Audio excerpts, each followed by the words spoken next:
ఆనాడు మహాలక్ష్మి గ్రూపులను లక్షాధికారులను చేస్తాం ఆడబిడ్డలను అన్నారు వైఎస్ రాజశేఖర రెడ్డి గారు ఉన్నప్పుడు. ఇవాళ మా మిత్రుల సహకారంతో ఇంత ఉందే పెద్దలు చిన్నారెడ్డి గారు చెప్పారు 63 లక్షల సంఘం సభ్యులు ఉన్నారు.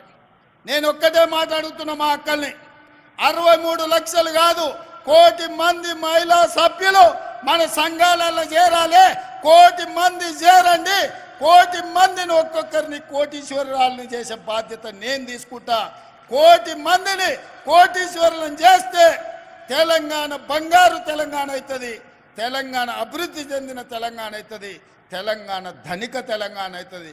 ప్రతి ఆడబిడ్డ కోటీశ్వరాలు అయినప్పుడు పిల్లల్ని డాక్టర్లు, లాయర్లు, ఐఏఎస్లు, ఐపీఎస్లుగా చదివిపించుకుంటారు. ఆత్మ గౌరవంతో కుటుంబాన్ని నడిపిస్తారు.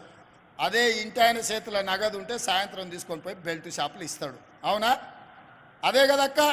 అందుకే మా ఆడబిడ్డల్ని కోటీశ్వరులను చేయాలన్న ఆలోచనతోటి ఈరోజు మా అధికారులను, మా శాంతాకుమారి గారిని, చీఫ్ సెక్రటరీ గారిని, మా సందీప్ సుల్తానియాని, అదేవిధంగా అనిత రామచంద్రన్ గారిని, మా సీతక్కను, మా సురేఖక్కను అందరికీ నేను చెప్పిన, ఏది ఏమైనా పరేడ్ గ్రౌండ్లో 1,00,000 మంది ఆడబిడ్డలతో సమావేశాన్ని ఏర్పాటు చేయండి అని 48 గంటల ముందల చెప్తే 48 గంటల్లో 1,00,000 మంది ఆడబిడ్డలు పరేడ్ గ్రౌండ్లో కదం దొక్కి మహిళా శక్తిని ఇవాళ నిరూపించారు.